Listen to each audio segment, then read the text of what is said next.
Ready to hit the pause button on your parenting fails? Ready to feel better about your parenting? Welcome to Parenting Pause, the podcast, where all of you is welcome and where you can listen in on how other parents became the parents they always dreamed of being. I'm Leslie Potter, the founder of the Pure Joy Parenting Way. I'm a mother, a parenting coach, and a fellow traveler on this journey to wake up in our parenting. And I believe together we can make this a better world for ourselves and our kiddos. In this episode, I welcome Teresa, mom to 3 daughters, ages 20, 27, and 28. She raised her daughters as a single mom and shares with us today her insights and awakenings as she grew herself up during the process of releasing them to their own lives. So let's start today with what was your experience of raising 3 girls as a single mom? Gosh, well, I remember waking up in the middle of the night going, this isn't what I thought was going to happen. I just wanted a baby and a husband, and here I was, a single mom, and I was raising 3 small kids. My youngest was 2, my oldest was about 10 at the time. The challenges, I think, were, first of all, feeling like I was by myself. I had to do it all myself. I had to keep the peace, keep everybody happy, make it all work, keep us all alive, basically. It's a lot, isn't it? Yeah, it was definitely a lot. And I came to see you, I think, when things really started going south with my youngest daughter. And they acted out. I mean, I learned about kids cutting themselves, and these things were all totally new to me. And I lived in a fantasy world of what a family should look like. And my family didn't look like that. And my kids didn't look like that.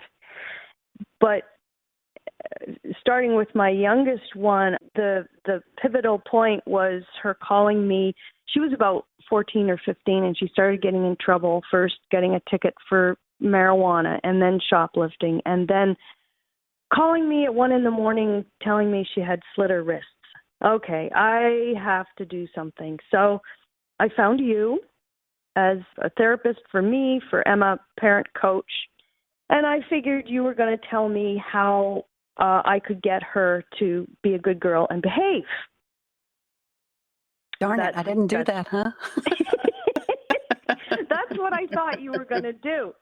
In a couple of sessions, you were going to give me that book, that manual that I needed in order to raise my children to be good kids that, I had fantasized that they would be.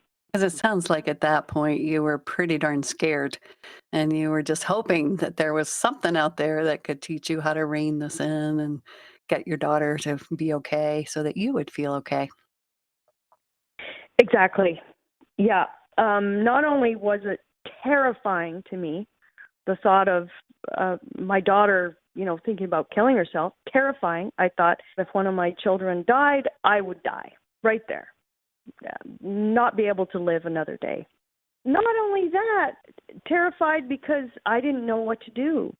I was doing the best I could, and I was obviously a really bad mother. I mean, everywhere I looked, there was the perfect moms with the perfect kids, and their kids are great in school, and so looking at myself as a failure as well. Yeah, I remember that when you came in. I remember how hard it was because I know you had worked so hard to try to create that environment for your girls. You had given so much, you had taken care of them in so many ways. And I remember how challenging it was, to turn back in and begin to look at yourself.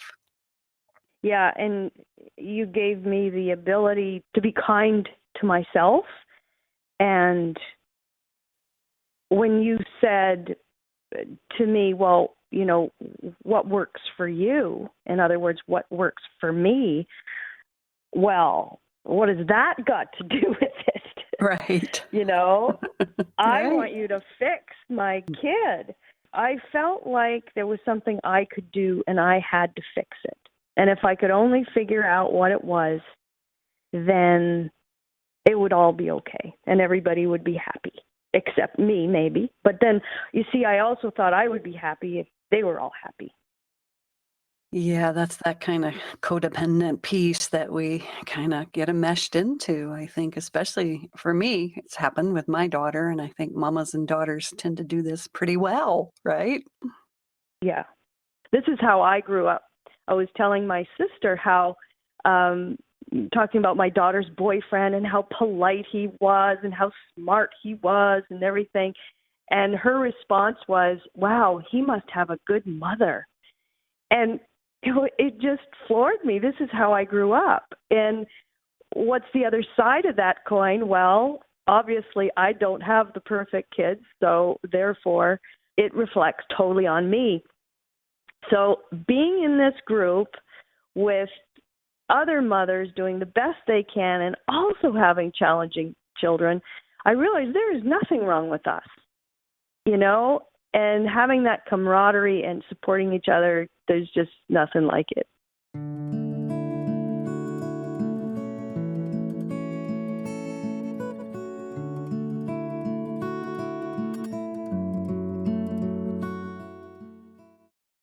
And how did that support you in how you were dealing with, because you were dealing with quite some intense behaviors with your daughter at that Well, point?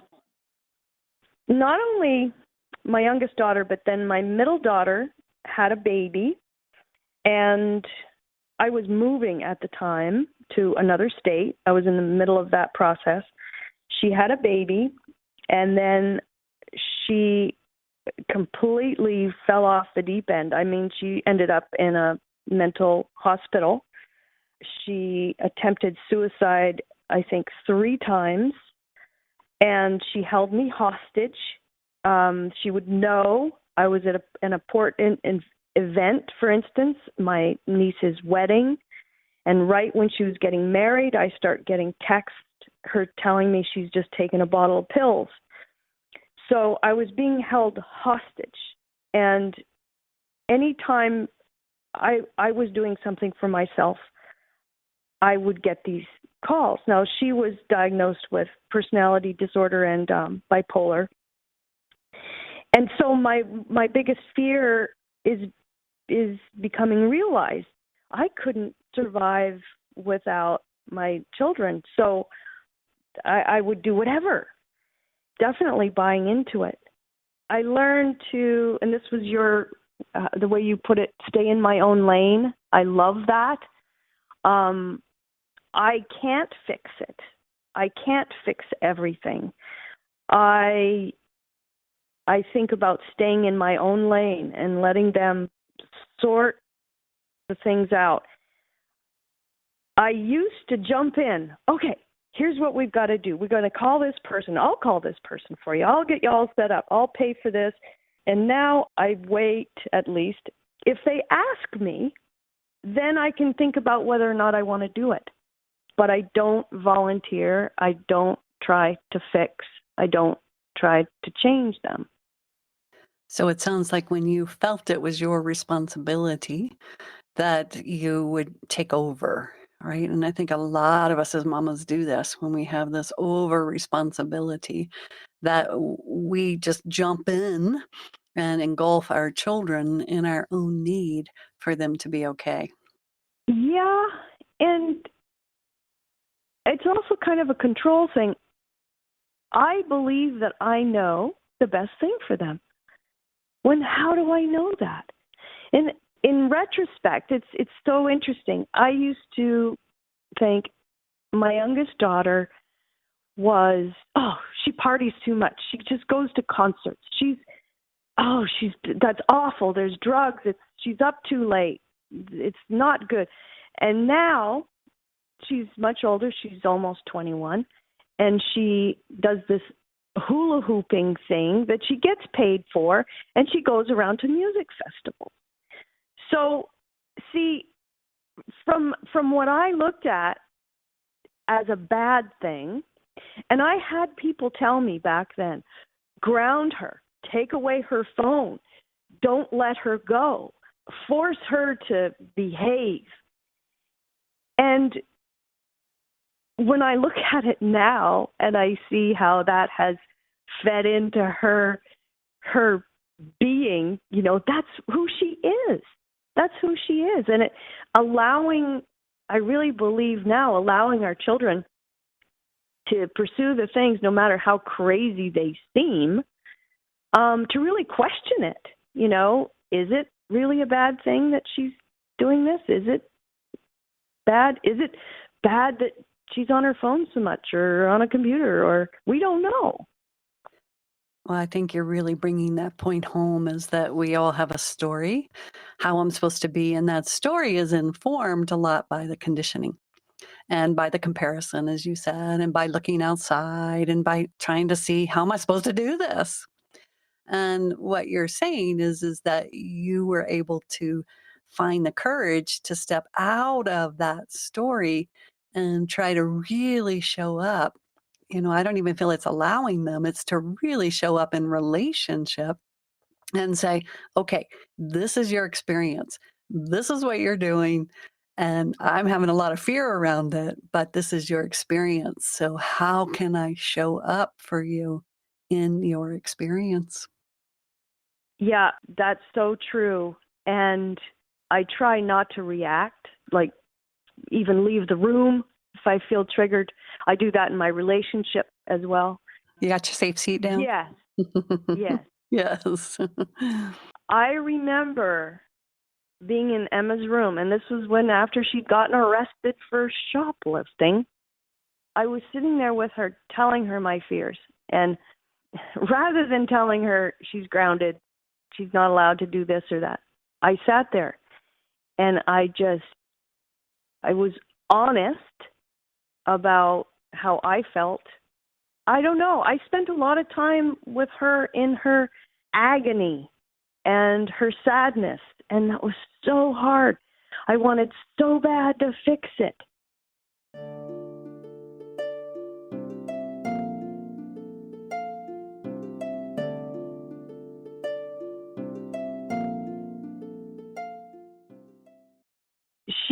She would get terribly depressed, and I would be thinking, maybe she'd like to go shopping, or maybe I could buy her something to cheer her up. But instead, to sit there in her sadness and cry with her and just hold her like she was a little baby, it felt like torture to me to do that. And yet, the right thing to do. Like, what motivated you to actually go that way? You. That's a You did. because You it's a big did. ask. I just want mamas to know, this is a Yeah. really big ask, right? Yeah. You Yeah. really had to come out of your story.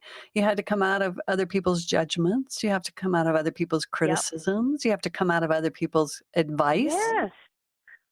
And you Yes. really have to, Totally. right? You really have to come down Yeah. into your heart and say, I know Yeah. for me, I had to come down and say, I want to be with my daughter in her experience. I don't want to change her experience so it matches mine.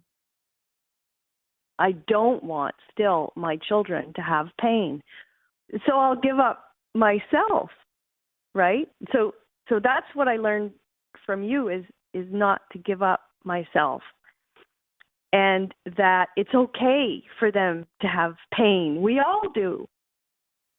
And, to sit there with her and cry with her and hold her, it brought us very close together. And I have to say, she's doing great. All my children are doing great. And, In spite of you. In spite of me. Now, mind you, they always be the first to say that I ruined them, or at least some of them would on certain days. But still, I think that was really useful to do. And, raising kids isn't easy. Well, what I You can't noticed, fix it. of course, I get the view from the outside. And what I noticed was that you began to sit with your own pain, and that you began to safe seat and you began to tolerate, because you had organized your life as a single mom, to be responsible, to feel like you could take care of everything, to feel like if you did it right, everything would turn out. And Yeah. when all these things started happening and they felt so out of control, I remember you were very, very committed to doing your safe seat process. And you had to sit through, and I know you still do, we all do. You had to start having a relationship with your internal pain that you had been running away from most of your life. Mhm. That gave you the capacity to sit with your daughter because you knew that that pain was not going to kill you. I mean, you had had some experience of that. I can tolerate it. It's not fun. I don't like it. It's not comfortable. And it's not going to kill me. Yeah. And I feel like I can tolerate a lot more. And I'm a lot happier. I think because I don't feel responsible for everything and everybody's happiness around me or sadness or anger. Because not only with my children, but I would feel that way with my partner as well or friends. I got to fix things so people are happy. So it's been a huge, huge change in my life. Well, you had it really bad when you came. The martyr mom syndrome, right? Yeah, and I had the kids, and you used to tell me you don't have just those quiet little children. You have how did you I told you you had the most gifted, outrageous girls on the planet, and you had 3 of them. yeah. They have this vibrancy. They don't fit into this world because it feels like they're here to change the world in a lot of ways. They're wise. I mean, of course, they've got their stuff, right? But underneath Mhm. all that, I had never met 3 girls with more wisdom. I love to hear that. Yeah. Yeah. I Yeah. I agree. And part of that, and I think in this planet, especially right now with all that's going on, is we have to be willing to go into the darkness to come back out into the light. As hard as that is. I also think that these young people have so much wisdom, and it's important not to keep pushing on them, like letting her find who she is. For me not to tell her who she is or tell her that she has to get A's in school because otherwise she'll be a failure in life. How do I know that? And I think that the young people are really wise, and I think they're going to change the world. I'm hoping. But they can't do it if they're living just like this generation lives. I like to say I think we're the generation that's kind of tearing down the old model, and so that our children can actually build it. And so that's why I feel this is the most vital work of all, as you're talking about, to create an environment for our children so that they can show us the new way. And if we're constantly trying to manipulate them or control them or force them into the old paradigm, thinking that it's going to do something, I don't even know any longer what we think it's going to do because it's sure not working. But if we keep doing that, as you say, they can't show us the new garden. They can't show us the new way of being in the world. Yeah. Not easy though, because I wanted to stress to everyone here a lot of what we're talking about in a lot of these podcasts is stepping out of an old story. And our stories of parenting, that's our templates that we grew up with as children. And having the courage and the support, I think the support is the most vital piece. As Teresa says, we sit together, we come together in groups, and we laugh and call ourselves the mediocre moms, right?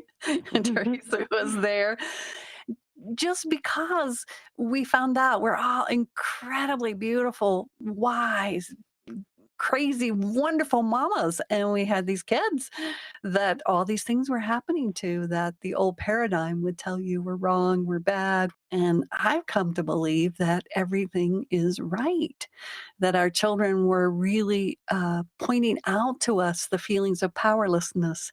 And in this work, what we begin to do is learn to sit with ourselves so that we can actually empower, especially our girls. Well, I'm a mediocre mom, and I'm proud of it.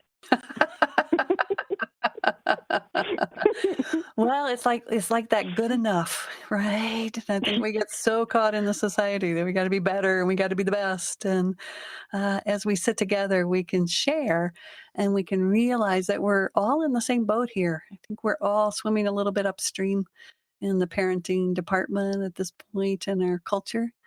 And the greatest thing I've learned is that my daughter has her own GPS, that she has her own Yeah. wisdom, Yeah. that she loves herself, that she wants to keep herself safe.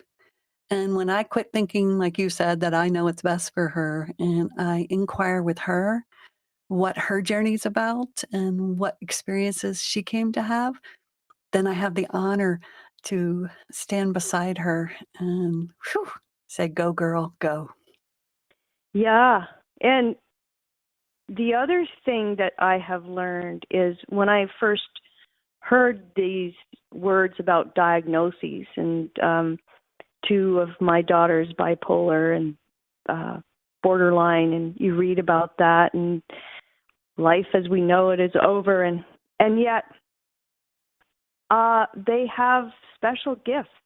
It may just be something that we don't understand.